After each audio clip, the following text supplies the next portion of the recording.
Hi friends, MD ಇನ್ ಕನ್ನಡ ಇನ್ಫೋಗೆ ಸ್ವಾಗತ. ಇವತ್ತಿನ recipe ಬಂದು ಚಿಕನ್ ಫ್ರೈ. ಇದಕ್ಕೆ ಬೇಕಾಗಿರೋ ಇಂಗ್ರೀಡಿಯೆಂಟ್ಸ್ ಬಂದು ನೋಡೋಣ ಬನ್ನಿ. ಮೊದಲನೇದಾಗಿ ಎಣ್ಣೆ, ಶುಂಠಿ ಬೆಳ್ಳುಳ್ಳಿ ಪೇಸ್ಟ್, ಮೀಡಿಯಂ ಸೈಜ್ ಈರುಳ್ಳಿ ತಗೊಂಡು 2ರಿಂದ 3 ಹಚ್ಚಿಟ್ಕೊಂಡಿದ್ದೀನಿ. 3ರಿಂದ 4 ಮೆಣಸಿನ್ಕಾಯಿ ತಗೊಂಡು ಹೆಚ್ಚಿಟ್ಕೊಂಡಿದ್ದೀನಿ. 1 ಟೊಮೊಟೊ, ಕೊತ್ತಂಬರಿ, ಅಚ್ಚ ಖಾರದ ಪುಡಿ, ಧನಿಯಾ ಪುಡಿ, ಗರಂ ಮಸಾಲ, ಅರಿಶಿನ, ಅರ್ಧ kg ಚಿಕನ್. ಆಲ್ರೆಡಿ ನಾನು ಪ್ಯಾನಲ್ನ ಇಟ್ಟು ಕಾಯಕ್ಕೆ ಇಟ್ಕೊಂಡಿದ್ದೆ. ಇವಾಗ ಪ್ಯಾನಲ್ ಕಾಯ್ದಿದೆ. ನಾನು ಇವಾಗ 2ರಿಂದ 3 ಟೇಬಲ್ ಸ್ಪೂನ್ ಆಯಿಲ್ನ ಹಾಕ್ತಾ ಇದ್ದೀನಿ. ನೆಕ್ಸ್ಟ್ ಇವಾಗ ನಾನು ಇದಕ್ಕೆ ಈರುಳ್ಳಿನ ಹಾಕ್ತಿದ್ದೀನಿ.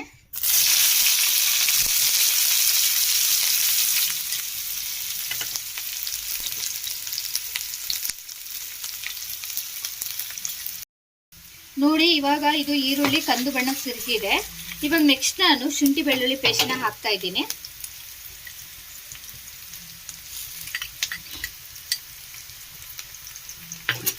ಶುಂಠಿ ಬೆಳ್ಳುಳ್ಳಿ ಪೇಸ್ಟು ಹಸಿ ವಾಸನೆ ಹೋಗೋ ತನಕ ಸ್ವಲ್ಪ ಆಡಿಸ್ಕೊಳ್ಳಿ.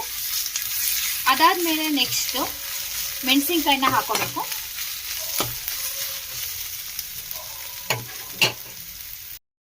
ಇವಾಗ ನಾನು ಇದಕ್ಕೆ ಮೆಣಸಿನ್ಕಾಯಿನ ಆ್ಯಡ್ ಮಾಡ್ತಾ ಇದ್ದೀನಿ. ನೆಕ್ಸ್ಟ್ ಇದಕ್ಕೆ ನಾನು ಟೊಮೊಟೊ ಹಾಕೊಳ್ತಾ ಇದ್ದೀನಿ.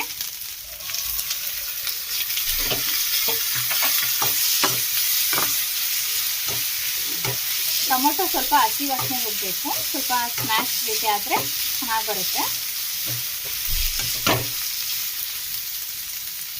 ಇವಾಗ ಟೊಮೊಟೊ ಎಲ್ಲ ಸ್ವಲ್ಪ ಬೆಂದಿದೆ. ನಾನಿವಾಗ ಚಿಕನ್ನ ಹಾಕ್ತಾ ಇದ್ದೀನಿ.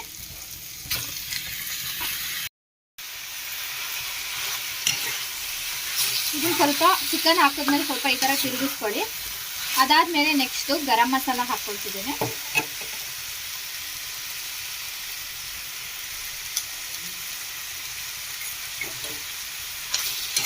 ಚೆನ್ನಾಗಿ ಹಿಂಗೆ ತಿರುಗಿಸ್ಕೊಳ್ಳಿ ಚಿಕನ್ನ. ಗರಂ ಮಸಾಲ ಎಲ್ಲ ಹಿಡಿಬೇಕು ಚಿಕನ್ನಿಗೆ. ಚಿಕನ್ನು ಶುಂಠಿ ಬೆಳ್ಳುಳ್ಳಿ ಸ್ವಲ್ಪ ಫ್ರೈ ಆಗಬೇಕು. ಇವಾಗ ನಾನು ಒಂದು ಚಿಟಿಕೆ ಅರಿಶಿನ ಹಾಕ್ತಾ ಇದ್ದೇನೆ. ಅದಾದ್ಮೇಲೆ ನೆಕ್ಸ್ಟ್ ಖಾರದ ಪುಡಿ, ರುಚಿಗೆ ತಕ್ಕಷ್ಟು ಖಾರ, ಯಾಕೆಂದ್ರೆ ನಾನು ಆಲ್ರೆಡಿ ಮೆಣಸಿನ್ಕಾಯಿನ ಹಾಕೊಂಡಿದ್ದೀನಿ. ಧನಿಯಾ ಪುಡಿ, ನೆಕ್ಸ್ಟ್ ಧನಿಯಾ ಪುಡಿ ಹಾಕ್ತಾ ಇದ್ದೀನಿ. ಇದನ್ನ ಸ್ವಲ್ಪ ಆಡಿಸ್ಕೊಳ್ಳಿ.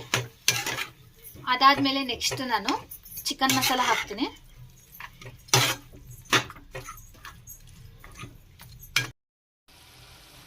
ಇವಾಗ ನಾನು ಇದಕ್ಕೆ ಚಿಕನ್ ಮಸಾಲ ಹಾಕ್ತಾ ಇದ್ದೀನಿ. ನೆಕ್ಸ್ಟ್ ನಾನು ರುಚಿಗೆ ತಕ್ಕಷ್ಟು ಉಪ್ಪನ್ನ ಹಾಕೊಳ್ತಾ ಇದ್ದೀನಿ. ನೀವು ನೋಡ್ಕೊಳ್ಳಿ, ನಿಮಗೆ ಎಷ್ಟು ಬೇಕೋ ಅಷ್ಟು ರುಚಿಗೆ ತಕ್ಕಷ್ಟು ಉಪ್ಪು ಹಾಕೊಳ್ಳಿ. ಹಂಗೆ ಸ್ವಲ್ಪ ಆಡಿಸ್ಕೊಳ್ಳಿ. ಇದಾದ್ಮೇಲೆ ನೆಕ್ಸ್ಟ್ ನಾವು ಒಂದು ಲೋಟ ಚಿಕ್ಕ ಲೋಟದಲ್ಲಿ ನೀರು ಹಾಕೋಬೇಕು. ಇಲ್ಲಾಂದ್ರೆ ಯಾಕಂದ್ರೆ ಸ್ವಲ್ಪ ಸೀದೋದಂಗೆ ಆಗ್ಬಿಡುತ್ತೆ. ನೀವೇ ನೋಡ್ತಿದ್ರಲ್ಲ ಯಾವ ಥರ ಬರ್ತಿದೆ ಚಿಕನ್ ಫ್ರೈ ಅನ್ನೋದನ್ನ. ನೀವು ಒಂದ್ಸಲ ನಿಮ್ಮ ಮನೇಲಿ ಟ್ರೈ ಮಾಡಿ ನೋಡಿ. ನಾನು ಇವಾಗ ಇಷ್ಟು ಚಿಕ್ಕ ಲೋಟದಲ್ಲಿ ನೀರು ತಗೊಂಡಿದ್ದೀನಿ. ಇವಾಗ ಹಾಕ್ತಾ ಇದ್ದೀನಿ. ಇದು ಹಾಕಿದ್ಮೇಲೆ ಸ್ವಲ್ಪ ಹಿಂಗೆ ತಿರುಗಿಸ್ಕೊಳ್ಳಿ. ಅದಾದ್ಮೇಲೆ ನೆಕ್ಸ್ಟ್ ನಾನು ಕೊತ್ತಂಬರಿ ಸೊಪ್ಪನ್ನ ಹಾಕೊಳ್ತೀನಿ.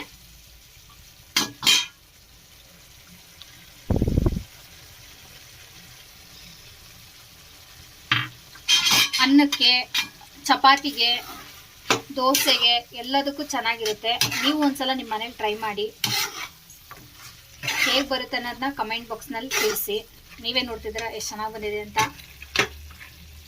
ಇವಾಗ ನಾನು ಲಿಡ್ನ ಕ್ಲೋಸ್ ಮಾಡ್ತಿದ್ದೀನಿ, ಲೋ ಫ್ಲೇಮಲ್ಲಿ ಇಟ್ಕೊಬಿಟ್ಟು. ಯಾಕೆ ಅಂದರೆ ಇಲ್ಲಾಂದರೆ ಅದು ಫುಲ್ಲು ಸೀದೋಗ್ಬಿಡುತ್ತೆ. ನಾವು ಲೋ ಫ್ಲೇಮಲ್ಲಿ ಇಟ್ಬಿಟ್ಟು ಚಿಕನ್ನ ಸ್ವಲ್ಪ 5 to 10 minutes ರೆಸ್ಟಿಗೆ ಬಿಡಬೇಕು. Wait for a minute. ನೋಡಿ ಫ್ರೆಂಡ್ಸ್, ಫೈನಲಿ ನಾವು ಮಾಡಿರೋಂಥ ಚಿಕನ್ ಫ್ರೈ ರೆಡಿ ಆಗಿದೆ. ನೀವೇ ನೋಡ್ತಿದ್ದೀರಾ ಎಷ್ಟು ಚೆನ್ನಾಗಿ ಬಂದಿದೆ ಚಿಕನ್ ಫ್ರೈ ಅಂತ. ನೀವು ಒಂದ್ಸಲ ನಿಮ್ಮ ಮನೇಲಿ ಟ್ರೈ ಮಾಡಿ. ಅನ್ನಕ್ಕೆ, ಚಪಾತಿಗೆ ಇದಕ್ಕೆಲ್ಲ ತುಂಬ ಚೆನ್ನಾಗಿರುತ್ತೆ. ಇನ್ನೂ ಯಾರು ನಮ್ಮ ಚಾನಲ್ನ ಸಬ್ಸ್ಕ್ರೈಬ್ ಮಾಡಿಕೊಂಡಿಲ್ಲ, ಬೇಗ ಹೋಗಿ ಸಬ್ಸ್ಕ್ರೈಬ್ ಮಾಡುತ್ತಾ ಅಲ್ಲೇ ಕಾಣಿಸ್ತಿರೋ ಬೆಲ್ಲೈಕನನ್ನು ಪ್ರೆಸ್ ಮಾಡಿ. ಇನ್ನಷ್ಟು ವಿಡಿಯೋವನ್ನು ನಿಮಗೆ ಬೇಕಾದಲ್ಲಿ ಕಮೆಂಟ್ ಬಾಕ್ಸ್ನಲ್ಲಿ ತಿಳಿಸಿ.